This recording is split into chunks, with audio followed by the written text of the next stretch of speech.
di sini adalah dominan tentang budaya dan istiadat. Karena Selakambang adalah dari 6 desa wisata yang bernuansa adat istiadat, termasuk desa adat adalah di Selakambang. Terus yang berikutnya sejarah. Di sini yang berikutnya sejarah pun diangkat. Apakah itu sejarah lokal maupun sejarah yang lingkupnya madan luas. Contohnya Perang Biting, ya. Perang Biting itu kan sebenarnya bukan biting yang terbuat dari sada itu di Perang Biting begini, bukan. Nah ini Perang Biting saya mati kukli yang musuh nganggo bedir. Ngene dhewek kan senjata kayak ya kurung nocok terus pada Melayu. Perang Biting itu artinya perang benteng. Ning ilat wong gemen ora tayang ngomong benteng. Ngomongnya biting. Bro, betul. Nah, karena orang Belanda itu kan bilangnya kan sukar, sulit untuk bilang seperti orang Jawa. Ngomong benteng, biting. Oh, ini namanya perang benteng ya. Oh, lu ekstremis. Oh, penjahat. Ini kan orang kira itu apa? Orang mereka kali-kali kayak sapi. Nah, Perang Biting itu terjadi tahun 1825. Diawali dari Yogyakarta, Pangeran Diponegoro. Setelah itu sampai berkobar sampai ke Brangkunun. Karena Banjarnegara, Purbalingga, Kebumen, Banyumas, Cilacap itu saat itu belum namanya Karsidenan. Monenya apa? Brang. Setelah di sini diberi residen yang pertama, namanya residen Karsidenan Banyumas, yang duduk di sini dari Belanda namanya Residen Sekutler. Itu Sekuter. Sekutler. Jenderal Deko dari Yogyakarta datang ke sini, bilang sama Residen Banyumas namanya Jenderal Sekutler. Bilangnya begini, hai orang-orang Purbalingga, semuanya termasuk Bupati ketiga Purbalingga Brontosudiro, Bupati ketiga namanya Brontosudiro, itu semuanya sudah ada di bawah kepemimpinan Belanda. Akhirnya orang-orang Purbalingga itu akhirnya orang Purbalingga bangkit apa? Menyerang kepada pasukan Diponegoro yang dipimpin di sini oleh Tubagus Buang. Tubagus Buang itu adalah anak buahnya Kiai Mojo. Karena Sengketa Perwira Dirjo ada di daerah Selarong, Tegal sana. Kawirut Kiai Mojo itu di sini punya anak buahnya yang pertama adalah itu tadi Tubagus Buang dari Banten. Dan termasuk ada orang yang pertama kali jadi kades di sini atau saat itu namanya Kamitua Lurah. Itu namanya Kiai Purwasuci yang datang dari Yogyakarta ikut pasukannya Kiai Mojo di bawah pimpinan yaitu Tubagus Buang dari Banten. Tahun 1830 agak akhir itu meletuslah perang benteng. Ini namanya Mahwayang ya? Iya, Mahwayang. Ini didirikan tahun berapa? Ini didirikan secara resmi itu tanggal 17 bulan Agustus tahun 2017. Harinya Jumat Kliwon. Berarti baru 4 tahun ya? Baru 4 tahun, tapi untuk sebagai tempat penelitian dari mahasiswa, apa itu UNES, UMP, UNSUD, itu sejak tahun 1992 mahasiswa itu sudah mulai berdatangan dalam rangka penelitian. Kemudian untuk pendiri dari Mahwayang sendiri? Pendiri Mahwayang adalah saya, tapi saya bekerja sama dengan para pemuda atau penggiat kebudayaan. saya sebagai namanya Kusnolo. Kira-kira dulu itu Ya. pas pertama kali pendiriannya itu kenapa bisa mendirikan rumah wayang itu? Oh ya, terima kasih. Sejarah tentang rumah wayang itu. Iya, sejarah rumah wayang ini sebenarnya panjang. Panjang. Di sini kan mayoritas, di sini mayoritas itu orangnya beragama Nahdlatul Ulama, NU. Jadi orangnya masih gemati dengan seni. Bar traweh baik, bar traweh. Traweh kan 23 rakaat, 23.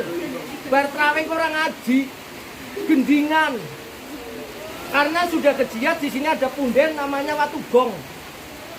Watu Gong itu gongnya Raden Surawijaya tahun 1474 yang datang ke sini karena saat itu tidak mau pulang ke Majapahit, dibuang di sana. Itu karena kena wibawa itu orang sini senangnya gong, nari, nabuh. Nah setelah itu seni-seni itu kan belum ada kandangnya, maka kita yang dikandangi namanya dulu PKK remaja. Tapi tahun demi tahun menjadi Pok Darwis, kelompok sadar wisata. Nah setelah itu terkait dengan pembelajaran anak, karena kurikulum 2006 saat itu oleh pemerintah diganti menjadi kurikulum Kurtilas, kurikulum 2013. Nah saat itulah kita yang notabene-nya adalah pendidik, saat itu kan lagi bingung. Wes pembelajarannya di tematik, penilaiannya saat itu menjadi riang, rame. Maka kita jangan hanya sekedar nyoroti keramaiannya, tapi bagaimana kita untuk beraction. Beraction. Setelah kita menganalisis bagaimana kekurangan kurikulum itu, kita action untuk pembelajaran bahasa Jawa dan seni budaya serta keterampilan. Akhirnya kita sepakat teman-teman dari para pemuda Pok Darwis itu mendirikan desa wisata budaya, dan terdengar juga oleh Kementerian Pariwisata Ekonomi Kreatif. Karena itu akhirnya mereka desa Selakambang masuk 300 desa seluruh Indonesia, dari Sabang sampai Merauke. Tepuk tangan teman-teman. Nah, disinilah khususnya di Kabupaten Purbalingga difasilitasi oleh Bupati lewat Dinas Pariwisata, lewat Dinas Pendidikan, itu untuk nguri-uri budaya dalam rangka ikut membentuk masyarakat yang berbudaya dan berkarakter. Intinya itu, artinya mencintai produk dalam negeri pun kita selalu menghargai produk orang lain. Kemudian untuk namanya sendiri kan Omah Wayang ya Pak? Itu ada arti khusus atau harapan dari nama tersebut? Nah, arti khusus tidak ada. Cuma harapannya begini. Wayang itu kan sudah mendunia dan dihargai oleh UNESCO. Itu sejak tahun 2013 kalau tidak salah. Kalau tidak 13 ya 2003. Oleh dunia diakui bahwa wayang itu adalah kebudayaan yang multi talenta. Ada seni suaranya, ada seni tarinya, ada musik, seni musiknya, termasuk lukis namanya Sungging dan Tata. Jadi di kesenian wayang itu multi talenta. Nah, terus tujuannya yaitu dalam rangka agar anak-anak generasi kita minimal tahu, setelah tahu mencintai. Jangan sampai kita kelabakan setelah diakui oleh negeri orang lain. Tujuannya itu. Kalau di sini kan berarti punya desa Pak. Punya apa? Wayang berarti punya desa bersama. Kenapa punya pribadi Bapak? Oh iya. Ini sebenarnya punya pribadi. Punya pribadi. Cuma ini walaupun punya pribadi, kita tetap kerjasama dengan pemangku kepentingan. dari ketua RT, RW, pemuda, Karang Taruna, termasuk pelaku UMKM, termasuk tokoh agama. Di sini nanti ada pondok pesantren juga ikut di dalamnya. Mereka pun pondok pesantren ala pariwisata. Karena mempelajari tentang wayang. Karena wayang itu kan penuh dengan ajaran. Apa Bapak tertarik untuk melestarikan budaya seperti itu? Oh, jelas tertarik dong. Alasannya Alasannya begini, kenapa kok saya pilih wayang nih? Ya, wayang itu kan gegambaraning manungso. Nggih. Hawelulang rineko jalmo. Ya. Melulang rineko jalmo, melulang digawe gaya gambar wong, tapi nek blegere ke sana itu dosa. Maka wayang itu dipotong-potong biar tidak wujudnya patung. Karena di rumah ada gambar wayang, pada baik kita arahannya nanti kemusyrikan. Maka dipotong-potong. Itu oleh sang wali memang pandai. Ya, sang walinya bujangannya itu. Nah, setelah itu kinaryo tepo palupi. Kinaryo contoh kehidupan. Kalau yang berbuat baik di dunia, ya akhirnya nanti kita masuknya ke nirwana. Yang di dunia berbuat jelek masuknya ke neraka atau intipi neraka jahanam. Jadi ini wayang itu akan memberikan wawasan kepada kita seiring agama juga harus berbudaya, orang berbudaya juga harus beragama. Jadi nanti tidak musyrik. Kita tahu alurnya. Karena ke depan Indonesia akan gemah ripah loh jinawi kartotora harjo. Karena artinya Indonesia akan maju menjadi negara superpower apabila seperti negara Jepang. Karena Jepang selalu mempertahankan kebudayaannya. Mereka masih mau menggunakan baju kimono. Orang Jawa sekarang nganggo blangkon sawang-awangan. Blangkon kan belangan ya, belangan mulanya ditutupi. Ora patut karena nutup aurat. Nggih. Terus ini namanya beskap. Ya, beskap. Beskap ini artinya dibeskap. Ya. Pada bed dibengat nek wong mlebu agama Kristen kan dibaptis. Ini dibengat.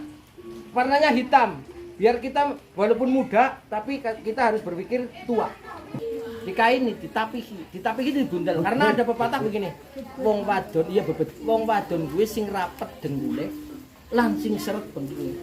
Nek rapet dengkule orang ngundang syahwat. Nek seret bengkine nek diperkosa angel. Artinya jangan jadi wanita yang murah. Intinya itu.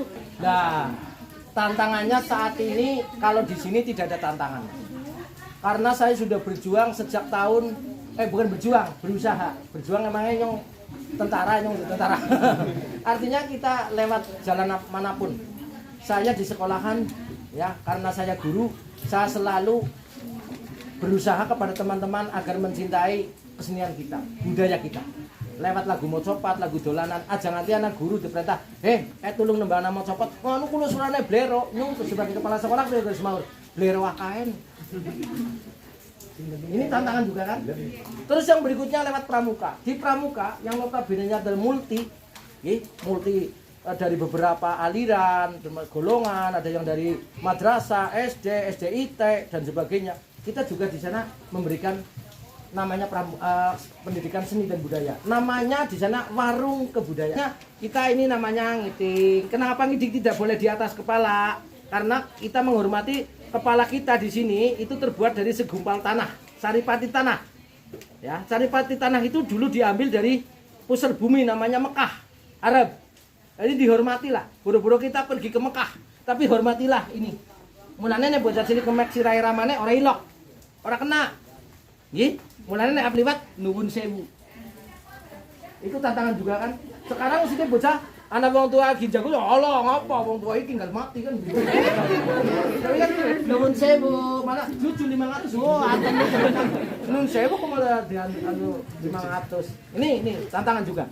Lewat pramuka. Berikutnya lagi lewat ini pemuda-pemuda. Karena di sini ada beberapa kelompok pemuda, ada yang namanya Kube, itu pemuda peternak. Itu juga latihan di sini. Itu ibu-ibu PKK juga latihan. Dan kegiatan rutin. Kegiatan rutin biasa untuk karawitan. Ini karawitan anak-anak SD sampai dengan dewasa. Itu kegiatan rutin. Yang berikutnya tentang lukis. yang berikutnya tentang di sini ada bank sampah, anak-anak yang kecil-kecil bawa untuk ngurusi lingkungan, termasuk pembuatan tempat sholat.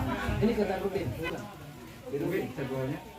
Jadwalnya kalau karawitan, kalau anak-anak hari Jumat sama ibu-ibu hari Jumat.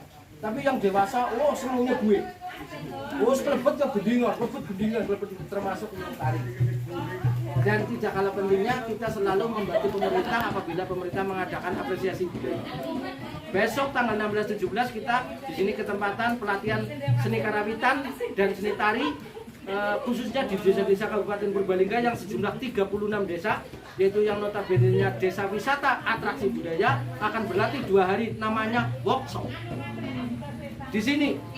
Dan harapan dan cita-cita.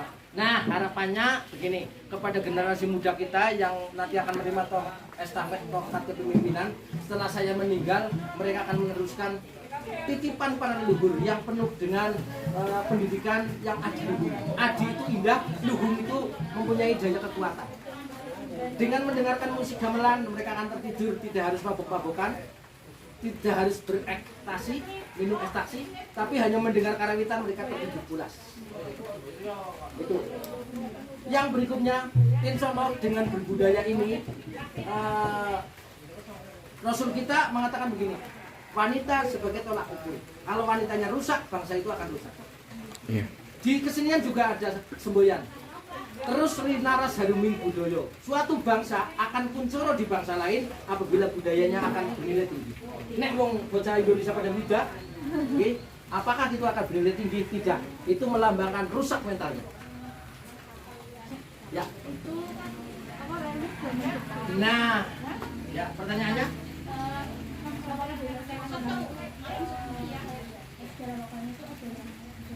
Betul. Jadi pada saat Jepang datang di Indonesia tahun 1942, yang saat itu katanya mendaratnya di laut sana, itu datang ke sini, mereka selama bercokol sejak tahun 1942 sampai 1445, mereka di sini mengadakan patroli karena di SD 1 Selanegara itu sebagai markas Jepang. Dan orang Indonesia dibodohi dengan membuat benteng-benteng ini. Benteng aslinya di sana, ini adalah duplikat. Benteng aslinya di situ dan digali lagi berbahaya. Maka ini oleh saksi mata yang masih hidup saat itu untuk membuat benteng replika. Ini benteng-benteng yang untuk berlindung orang Indonesia hanya 1 jam. Namanya benteng Dungtang. Kentong itu di atas dan lumpangnya di atas. Lesung. Yang bunyi dung itu adalah lesungnya. Yang tang itu adalah kentongnya. Pada saat jam 5 sore dibunyikan dungtang, orang Indonesia masuk ke dalam benteng. Setelah masuk, orang Jepang mereka akan menjadi pencuri. Mencuri apa? Harta benda orang Indonesia. Mendekati tahun 1945, itu orang Indonesia akan curiga karena terjadi ada kapal terbang yang menjatuhkan bahan makanan di tengah laut sama hewan kebo. Ternyata pada saat 1 jam orang Indonesia masuk dalam lubang benteng ini, kebo kita diambil orang Jepang. Beras kita diambil, gabah kita diambil, makanan pokok kita diambil oleh Jepang. Untuk apa? Untuk biaya perang Pasifik. Nah ini peninggalannya, Mbak.